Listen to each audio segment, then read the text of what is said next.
हाँ जी, कल का पाठ चल गया जी। सब समझ में आ गया जी। स्तंभघ्न मने हसिया हसिया हसिया खुरपी, सामान्य से क्या बोलेंगे खुरपी। द्रुघ्न मने लकड़ी, फिर उसको कुल्हाड़ी, उसका सीधा वो बोलो। अयोघ्न मने लोहा काटने वाला यानी हथौड़ी, है ना। अयोघ्न मने हथौड़ी, ठीक है। इसी प्रकार से कल के पाठ में बहुत सारे आपके जो रोज के प्रयोग में आने वाले शब्द हैं, है ना, उनकी संस्कृत थी तो उनका प्रयोग करना चाहिए आप लोगों को, ठीक है ना। उद्घन, अपघन, है ना, ये सारे शब्द आए थे। धातुएं तो सभी में बस वही हन धातु ही थी मुख्य रूप से। अयः मने लोहा, ध्रुव मने लकड़ी, ठीक है ना। बहुत सारे इस प्रकार के शब्द हैं, अभी तक आप लोगों को याद नहीं है, होना चाहिए। अस्तु, चलें फिर आगे। कौन सा अध्याय, कौन सा पाठ चल रहा है? सूत्र संख्या 86। संघोद्घव गण प्रशंसयोः। बस ये 2 सूत्र मुझे कल ही करा लेने थे, हन धातु का प्रकरण आपका समाप्त हो जाता। संघोद्घव गण प्रशंसयोः, संघोद्घव गण प्रशंसयोः सप्तमी का द्विवचन। संघश्च उद्घश्च इति संघोद्घव, गणश्च प्रशंसा चैति गण प्रशंसे तयोः गण प्रशंसयोः। संघ उद्घ इत्येतौ शब्दौ निपात्येते यथा संख्यम गणे अभिधेये प्रशंसायां च गम्यमानायां कर्तृभिन्न कारके संज्ञायां भावे च। क्या अर्थ हुआ सूत्र का? संघ उद्घ इत्येतौ शब्दौ यथा संख्यम गणे अभिधेये प्रशंसायां च गम्यमानायां निपात्येते अकर्तरि चकार के संज्ञायां भावे च। कहते संघ और उद्घ ये 2 शब्द क्रमशः गण और प्रशंसा इन अर्थों में निपातन किए जाते हैं, कर्ता भिन्न कारक में संज्ञा गम्यमान होने पर अथवा भाव में। तो संघ संघननम पशूनाम, तो संघ का अर्थ हो गया गण, और उद्धन्यते ज्यायते इति उद्घः, उद्घ मने उद्घ मनुष्याणाम, तो मनुष्यों में जो प्रशस्त, और संघ पशुनाम पशुओं को इकट्ठा करना। तो संघ जो है वो समूह के लिए कहा गया है, जरूरी नहीं कि क्योंकि पशुओं के ही समूह को। कल के परसों के पाठ में आया था आपका समजः, समुदो रजः पशुषु, तो वहां पर था कि समझ जो होगा वो तो पशुओं का होगा, समाज मनुष्यों का होगा, किंतु संघ के लिए ये बात नहीं है। गण समुदाय जो है वो संघ, चाहे वो पशुओं का हो चाहे वो मनुष्यों का हो, सबके लिए आप संघ शब्द का प्रयोग कर सकते हैं। तो क्या निपातन हुआ इसमें, है ना। सम पूर्वक हन धातु से अप्रत्यय निपातन किया आपने, उसके बाद फिर टी का लोप निपातन कर दिया, तो क्या स्थिति हो गई? टी भाग का लोप हो गया, तो संघ और अ मिल गया, फिर हा को घत्व निपातन से कर दिया, क्या बन गया? संघ। इसी प्रकार से उद्घा में भी हन धातु के टी भाग का आपने लोप किया और उसके बाद फिर उद्घ बन जाएगा, तो संघ उद्घ ये हो जाएगा। सिद्धि में कोई परेशानी नहीं। तो और उद्घ मतलब प्रशंसा, मनुष्यों में जो प्रशंसनीय है वो हो गया उद्घ। निघो निमित्तम, निघा प्रथमा का एक वचन, निमित्तम सप्तमी का एक वचन। यहां पर भी है ना, निमिते अभिधेये निघा इति निपात्यति, ठीक है ना। निमित्त मतलब क्या होता है? बराबर। निमित्त मतलब क्या होता है? बराबर। निर्विशेषम हन्यन्ते ज्यायन्ते इति निघाः वृक्षाः, तो निर्विशेषम मतलब ऊंचे नीचे होंगे तो विशेषता हो जाएगी कि ऊपर है ये नीचे है, किंतु जो निर्विशेष मतलब जो बराबर हैं उनको क्या कहा जाएगा? निघाः, एक वचन में, बहुवचन है तो निघाः वृक्षाः, ठीक है ना। तो निमिते अभिधेये, तो यहाँ पर नी पूर्वक हन धातु से आपने अप्रत्यय कर लिया, और उसके बाद फिर क्या होगा? यहाँ पर भी टी भाग का लोप किया तो अन भाग का लोप हो गया, ह उसमें मिल गया, नी ह बना, उसके बाद फिर ह को घत्व निपातन से कर दिया, तो बन जाएगा निघः, बहुवचन में निघाः। तो दो कार्य निपातन से हुए, कौन कौन से? टी भाग का लोप और हकार को घकार आदेश, तो निघाः वृक्षाः, यानी एक बराबर के ऊंचाई वाले वृक्ष। निघाः शालयः, जैसे कई बार बाहर जाते हैं तो एकदम एक बराबर के वृक्ष होते हैं ना। हम लोग भुसावल गए तो वहां पर केले के थे, एकदम एक साइज के पेड़ थे, छोटे छोटे। तो ऐसे कोई भी चीज जब एक बराबर की है आप उसको कह सकते हैं कि निघाः वृक्षाः, निघाः शालयः। ठीक है, इस प्रकार से करके प्रयोग कर सकते हैं। द्वितः त्रिः, तो हन धातु का प्रकरण आपका समाप्त हुआ और उसी के साथ साथ अप्रत्यय का भी प्रकरण समाप्त हो गया। अब उसके बाद है द्वितः त्रिः। द्वितः पंचमी का एक वचन, त्रिः प्रथमा का एक वचन। दु इत्यस्य सद्वित तस्मात् द्वितः। द्वितः धातोः त्रिः प्रत्ययः भवति अकर्तरि चकार के संज्ञायां भावे च। द्वित मतलब क्या हो गया? दो इत गया है जिन धातुओं का, ऐसी धातुओं से त्रि प्रत्यय होता है। उदाहरण बनाएंगे, पाकेन निर्वृत्तम इति पक्त्रिमम, उक्त्रिमम, कृत्रिमम। तो इन सब में जब हम त्रि प्रत्यय करेंगे तो त्रेर्मम नित्यम से म प्रत्यय होगा, और वो जो प्रत्यय होगा वो किसमें होगा? निर्वृत्त अर्थ में। ठीक है ना, तो बनाया गया। तो सीधे त्रि प्रत्यांत शब्द का प्रयोग नहीं होता। यहाँ तो आपने कर लिया भाव में प्रत्यय, किंतु उसके बाद म प्रत्यय होगा, और वो म प्रत्यय किस अर्थ में होगा? निर्वृत्त अर्थ में होगा। तो क्या बन जाएगा? पच धातु से त्रि किया, दुपचश पाके धातु थी, उसका डू इत गया इसलिए द्वित हो गई है। तो पच आगे त्रि, त्रि के का कित संज्ञा हो गई? पच त्रि, चौकू से कवर्ग आदेश हुआ, पक त्रि, त्रेर्मम नित्यम से म प्रत्यय हुआ, तो पक त्रिमम, प की संज्ञा पक त्रिमम, आगे स्वादित प्रत्यय करके पक त्रिमम। तो पक त्रिमम का अर्थ क्या हो गया? पाक से जो तैयार हुआ, तो पक करके जो चीज तैयार हुई उसको कहेंगे पक त्रिमम। कृत्रिमम, करणेन निर्वृत्तम इति कृत्रिमम। डुक्री करने धातु है तो द्वित है, कृत्रि, आगे शेष प्रक्रिया पूरी उसी प्रकार से रहेगी। मतलब जो चीज बनाई गई। कृत्रिम मतलब क्या होता है? बनाया हुआ कुछ, बनाया हुआ मतलब जो स्वाभाविक नहीं है। एक होता है स्वाभाविक, जैसे कई जगहों पर आप लोग जाते हैं तो आपको कहीं पर झरना दिखाई देता है, कहीं पर पहाड़ के दृश्य बनाए हुए होते हैं, कहते हैं ये स्वाभाविक है या कृत्रिम है? प्रयोग करते हैं ना, स्वाभाविक अथवा कृत्रिम है, प्राकृतिक है अथवा कृत्रिम है। तो प्राकृतिक मतलब जो स्वाभाविक, और कृत्रिम मतलब जो बनाया गया। तो एकदम उसी प्रकार से झरने हैं, पर्वत हैं, इस प्रकार की मतलब जो दृश्य होते हैं उनको बना दिया जाता है, तो उसको क्या कहा जाता है? कृत्रिम। ठीक है ना, तो इस प्रकार से वो क्या कहलाएंगे? कृत्रिमम। इसी प्रकार वपनेन निर्वृत्तम इति उक्त्रिमम, यहाँ पर क्या हो जाएगा? वप धातु को संप्रसारण हो जाएगा कित होने के कारण से। किससे होगा संप्रसारण? वचिस्वती आजादी नाम किति से संप्रसारण होकर के बन जाएगा उक्त्रिमम। ये सारी सिद्धियां आप आदरी टुडवा की सिद्धि में देख चुके हैं ना, पढ़ चुके हो। आगे चले, त्वितोथुज। त्वितः पंचमी का एक वचन, अथुज प्रथमा का एक वचन। टू इत्यस्य सट्वित तस्मात् त्वितः। त्वितः धातु अथुज प्रत्यय परश्च भवति। त्वित धातुओं से भी अथुज प्रत्यय होता है और वह परे होता है। ठीक है, तो उदाहरण क्या बनेगा? वे पथु, वे पथुश्च शरीर में लोमः शश्च जायते। क्या धातु है वे पथु में?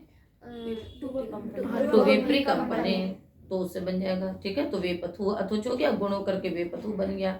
श्वयथु, श्वयथु माने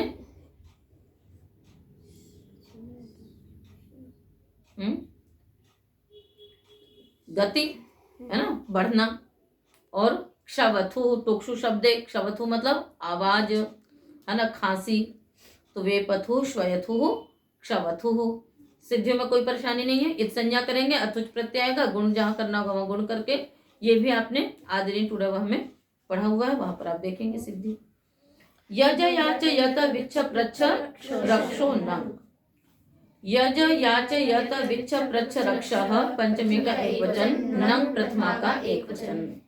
यजश्च याचश्च यतश्च रक्षच इति रक्ष तस्मात् रक्षः। धातु में बोलेंगी यज दानेषु, और यात्री में क्या है? हाँ आगे प्रयत्ने विच्छ गतौ प्रच्छ रक्ष रक्षणे रक्ष पालने, दोनों है। ठीक है। इत्येतेभ्यः धातुभ्यः नंग प्रत्ययः परश्च भवति। अब कर्तरी च कारके संज्ञायाम भावेश्च, इन धातुओं से कर्ता भिन्न कारक में संज्ञा गम्यमान होने पर अथवा भाव में नंग प्रत्यय होता है। ठीक है। उदाहरण बनाइए। यज धातु से यज्ञ, यज्ञ शब्द इसी से सिद्ध होता है ना। यज धातु से नंग प्रत्यय करेंगे। पहले उदाहरण लिखिए फिर सिद्धि समझाएंगे। यज्ञ, याच धातु से याच्या, यत धातु से यत्नः, विच्छ से विष्णः, प्रच्छ से प्रश्नः और रक्ष धातु से रक्षणः। ठीक है। अब देखिए पहले सिद्धि समझिए। यज से आपने ना कर लिया, यज न, उसके बाद क्या हो जाएगा? स्तोष्टुनाष्टु, उससे यहाँ पर शकार चवर्ग के योग में सकार तवर्ग को शकार चवर्ग हो गया, तो ना को या हो गया। क्या बन गया? यज्ञ, यज्ञ। तो यज्ञ इसी प्रकार से सिद्ध होता है और ज्ञ शब्द ऐसे ही बनता है। अतः जो लोग यज्ञ बोलते हैं वो गलत है। ज और या मिला करके ज्ञ बन गया यज्ञ।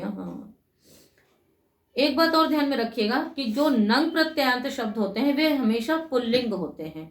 नंगंतः है ना, पुमान घयवंतः, आगे नंगंतः उसी में है। तो जितने भी नंग प्रत्यांत ये शब्द होंगे वे सभी पुल्लिंग में होंगे। किंतु याच्या स्त्रियाम, वहीं पर आगे सूत्र है, लिंग अनुशासन का सूत्र है याच्या स्त्रियाम। आवृत्ति करते हो लिंग अनुशासन की? नहीं, उसको भी किया करिए। ठीक है ना, कभी कभी नहीं।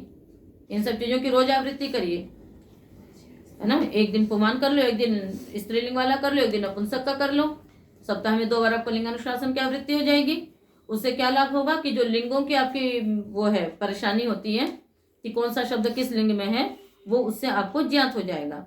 तो याच्या शब्द भी नगंत है किंतु वो भी स्त्रीलिंग में होगा। तो याच धातु से नंग किया, उसके बाद फिर वही स्तोष्टुनाष्टु से ना को या कर दिया, याच्या स्त्रीलिंग में टाप आया, अजाद्य तष्टाप से याच्या। यत्न में कुछ विशेष नहीं है, यत आगे न, यत्न बन जाएगा। उसके बाद है विष्णः, विच्छ धातु है, विच्छ आगे न, यहां सूत्र लगेगा छ्वोह षूडनुनासिके च। तो छ्वोह छकार और वकार के स्थान में क्रमशः श और ऊट हो जाता है, अनुनासिक आदि प्रत्यय के परे रहते। तो कितंगित अनुनासिक आदि प्रत्यय होना चाहिए। तो नंग जो है वो अनुनासिक आदि है, न अनुनासिक है, नंग इंगित है, अनुनासिक आदि इंगित प्रत्यय के परे रहते छकार और वकार के स्थान में। तो जो छकार है विच्छ का तुक सहित छकार लेंगे, उसके स्थान पे शा होगा और जहां व होता है वहां पर ऊट हो जाता है। तो छ के स्थान पे शा हो गया, क्या बच गया? विष न, उसमें मिल गया विष्णः। यहाँ रसाभ्याम नोना नहीं लगेगा, विष्णः नहीं बनेगा। नहीं, क्यों? वो रसाभ्याम मूर्धन्य, वो मूर्धन्य श करता है, ये तालव्य श है। ठीक इसी प्रकार से प्रश्न बन जाएगा, प्रच्छ आगे न, इसी से श कर लेंगे तो बन जाएगा प्रश्न, प्रश्न। और रक्ष आगे न, रक्षण, यहाँ णत्व हो जाएगा। अब पुनः एक शंका और है यहाँ पर। क्या है शंका? कि नंग क्या है? ङित प्रत्यय है। तो प्रच्छ धातु से जब ङित प्रत्यय परे हो तो ग्रहिज्या वय व्यधि वष्टि विचत इत्यादि सूत्र से संप्रसारण होना चाहिए। होना चाहिए ना, ङित प्रत्यय है तो क्या होना चाहिए? संप्रसारण होना चाहिए। किंतु यहाँ संप्रसारण नहीं, यदि संप्रसारण होता तो कृष्णा बनता, पर यहाँ पर क्या बन रहा है? प्रश्न बन रहा है। तो क्या हो गया? क्यों नहीं हुआ? याद रखेंगे आप लोग तब तो हम इसका उत्तर देंगे, अन्यथा नहीं देंगे। याद रखना है। प्रश्न में संप्रसारण क्यों नहीं हुआ? तो कुछ पाणिनि के सूत्र से ही ये बातें निकलती हैं। प्रश्ने चासन्न काले, पाणिनि का ही सूत्र है, प्रश्ने चासन्न काले। तो महर्षि पाणिनि ने ही प्रश्न शब्द में संप्रसारण नहीं किया। इससे ये ज्ञात होता है कि प्रश्न में संप्रसारण नहीं होगा। तो प्रश्ने चासन्न काले इस निपातन से प्रश्न में संप्रसारण नहीं होता है। रक्षण में इष्टुनाष्टु भी लग जाएगा ना। पहले रक्ष धातु है, रक्ष आगे न, तो यहाँ पर हम इष्टुनाष्टु से भी नत्व कर सकते हैं, तो रक्षणा बना देंगे। हो गया। स्वपो नन, स्वपः पंचमी का एक वचन, नन प्रथमा का एक वचन। स्वप धातु हो नन प्रत्ययो भवति भावे। स्वप धातु से नन प्रत्यय होता है भाव में। क्या बनेगा? स्वप्नः। ये भी पुल्लिंग है, ये स्वपशय से बन गया स्वप्न, स्वप्न। उपसर्गे घो हो की, उपसर्गे सप्तमी का एक वचन, घो हो पंचमी का एक वचन, की ही प्रथमा का एक वचन। अर्थ करेंगे। उपसर्गे उपपदे घु संज्ञकेभ्यः धातुभ्यः किः प्रत्ययो भवति अकर्तरि चकार के संज्ञायाम भावे च। उपसर्गे उपपदे, उपसर्ग उपपद में हो तो घु धातु से की प्रत्यय होता है। घु संज्ञक धातुओं से होगा। घु संज्ञा किससे होती है विदुषी? घु संज्ञक धातुएं कौन सी होती हैं? स्योना, घु संज्ञक धातुएं कौन सी होंगी? ममता बोलो। दाधा ध्वदात, उससे घु संज्ञा होगी। कैसी धातुएं होंगी घु संज्ञक? दा और धा रूप वाली, है ना। केवल दा धा नहीं, दा धा रूप वाली जो भी धातुएं होंगी वो हो जाएंगी। उदाहरण बनेंगे विधि ही, निधि ही, प्रतिनिधि ही, विधि ही, निधि ही, प्रतिनिधि ही, ये सब धा के हैं। प्रदि ही, अंतर्धि ही।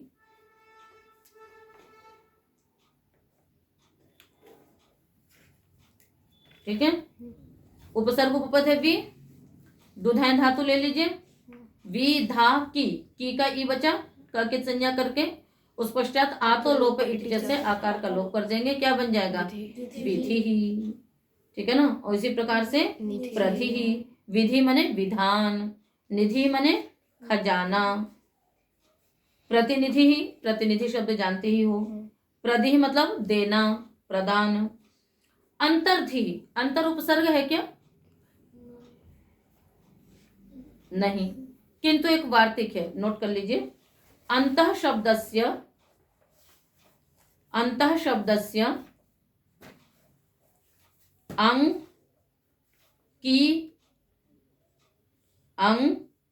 की विधि समासनत्वेषु उपसंख्यानम। क्या लिखा? अंतः शब्दस्य अंग की विधि समासनत्वेषु उपसंख्यानम। हाँ, कि अंतः शब्द को अंग प्रत्यय के प्रति, की प्रत्यय के प्रति, समास के प्रति, णत्व के प्रति उपसर्ग समझ लेना चाहिए। मतलब इनका भी इसमें उपसंख्यान कर दीजिए। एक दूसरी बात एक है श्रदंतरो उपसर्गवत वृत्ति। श्रदंतरो उपसर्गवत वृत्ति। श्रत और अंतः को उपसर्ग के समान माना जाता है। तो यदि हम उसको उपसर्ग मान लेंगे तो जहां जहां भी उपसर्ग के कार्य है वो सारे हो जाएंगे, और यदि हम उपसर्ग नहीं मानते हैं तो अलग से अंतः शब्द का उपसंख्यान कर देंगे। तो अंतर्धि का अर्थ हो जाएगा छिपना। सिद्धियां उसी प्रकार से होंगी, सभी में ही आकार का लोप। और जो धेट पान इत्यादि धातु होगी यदि, तो आता पहले आदेश उपदेश शिष्यति सात्व कर लेंगे और उसके बाद फिर की प्रत्यय कर लेंगे। तो विधि, प्रधि, निधि इत्यादि शब्द आपके सिद्ध हुए। ठीक है। कर्मण्यधिकरणे च, कर्मणि सप्तमी का एक वचन, अधिकरणे सप्तमी का एक वचन, च अव्ययपदम। हाँ, ऊपर से घोह की अनुवृत्ति है, धातु प्रत्यय परश्च तो चल ही रहा है। कर्मणि उपपदे, अधिकरणे कारके। कर्मणि उपपद होगा, अधिकरण कारक होगा। कर्मणि उपपदे अधिकरणे कारके घु संज्ञकेभ्यः धातुभ्यः किः प्रत्ययो भवति। कर्म तो उपपद हो किंतु अधिकरण कारक में प्रत्यय होगा घु संज्ञक धातुओं से की प्रत्यय। ऊपर वाले से तो भाव में प्रत्यय हो गया आपका, किंतु नीचे क्या हो रहा है? कर्म उपपद रहते की प्रत्यय होगा अधिकरण में। उदाहरण आपका है जैसे जलधि, जलम धीयते अस्मिन इति जलधि। जलधि माने समुद्र भी होता है, तो जल जिसमें स्थिर होता है, तो जलम कर्म हो गया, और धीयते अस्मिन जल स्थित होता है जिसमें, वो अधिकरण हो गया। तो इसलिए जल अम धा की, फिर वही उपपदमति सुपधातु प्रातिपदिक इत्यादि लगा करके जल धा ई आतोलोपी जैसे आकार का लोप जलधि। उदकम धीयते अस्मिन इति उदधि, कहाँ गायब हो गया? उदधि बनता है ना, उदकम धीयते अस्मिन इति उदधि, तो कैसे बन गया? एक सूत्र है पेशम वास वाहन धिशुच, उसके ऊपर सूत्र है उदकस्योदः संज्ञायाम। क्या है सूत्र उसके ऊपर? उदकस्य उदः आदेशो भवति संज्ञायाम गम्यमानायाम। उदक शब्द को उद आदेश होता है संज्ञा गम्यमान हो तो किस किस के परे रहते? पेशम वास वाहन धि, इनके उत्तर पद रहते। कहा ये सूत्र? षष्ठ अध्याय के तृतीय पाद में है ना, उत्तर पदे का अधिकार वहीं पर है। तो 57 नंबर का सूत्र है, ऊपर उदकस्योदः संज्ञायाम सूत्र है। तो पेशम वास वाहन तथा धी उत्तर पद रहते, उदक को उद आदेश हो जाएगा। तो यहाँ पर धी है, धा की धी बन गया, उदक को उदादेश हो गया, क्या बन गया? उदधि। तो उदकम धीयते अस्मिन, जितने भी आपके जलवाची शब्द है ना, उन सब के आगे आप धी लगा दीजिए, वो सब समुद्र के पर्यायवाची बन जाएंगे। ठीक है, पयोधी, इस प्रकार से। और उन सब के आगे आप जब दह लगा देंगे तो सारे बादल के पर्यायवाची बन जाएंगे। ठीक है, तो उदधि बन गया। शरधि, शरह धीयते अस्मिन, शरह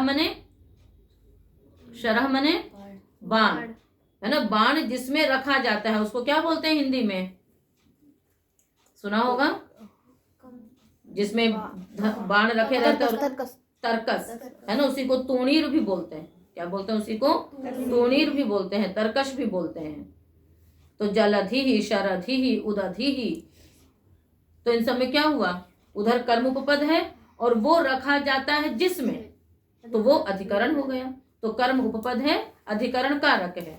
इस प्रकार से यहाँ पर की प्रत्यय होता है। तो सूत्र हम यहीं तक रखेंगे। अब कुछ बातें ध्यान से सुनिएगा। अभी आपने जो प्रत्यय पढ़े वो भाव में प्रत्यय थे, अभी आगे भी भाव में ही प्रत्यय पढ़ेंगे आप, स्त्रीलिंग 3 आगे इत्यादि पढ़ेंगे। तो भाव में 3 प्रत्यय होते हैं, एक पुल्लिंग में, एक स्त्रीलिंग में, एक नपुंसकलिंग में। प्रत्यय तो कई सारे हो गए अवान्तर प्रत्यय, किंतु मुख्य रूप से 3 प्रत्यय हैं। घै प्रत्यय है पुल्लिंग में, तिन प्रत्यय है स्त्रीलिंग में, ल्युट प्रत्यय है नपुंसकलिंग में। इसको ध्यान, अर्थ एक ही होगा। आप पठिति ही बोलेंगे तो भी पढ़ना अर्थ होगा, पाठ बोलेंगे तो भी पढ़ना अर्थ होगा, और पठनम बोलेंगे तो भी पढ़ना अर्थ होगा। किंतु जब घै प्रत्यय करेंगे तो पुल्लिंग में रूप बनेगा, जब हम तिन करेंगे तो स्त्रीलिंग में होगा, और जब ल्युट करेंगे तो नपुंसक में होगा। तो तिन के लिए तो सूत्र में ही कह दिया स्त्रियां तिन, ल्युट के लिए नपुंसक के भाव्यक्तः से नपुंसक की अनुवृत्ति ले आए हम। किंतु जो घै प्रत्यय होता है उसके लिए लिंगानुशासन में सूत्र है, क्या है? घयज बनता पुंसी, है ना। तो उसमें कितने हैं देखो, घै, अच, अप प्रत्यय भी अभी आपने पढ़े, तो अप्रत्ययांत सभी शब्द पुल्लिंग में होंगे, अच प्रत्ययांत सभी शब्द पुल्लिंग में होंगे, और घै प्रत्ययांत सभी शब्द पुल्लिंग में होंगे। आगे नगंतः भी कह दिया। तो जो भी अतिरिक्त प्रत्यय थे उस प्रकरण में वे सभी पुल्लिंग में होते हैं।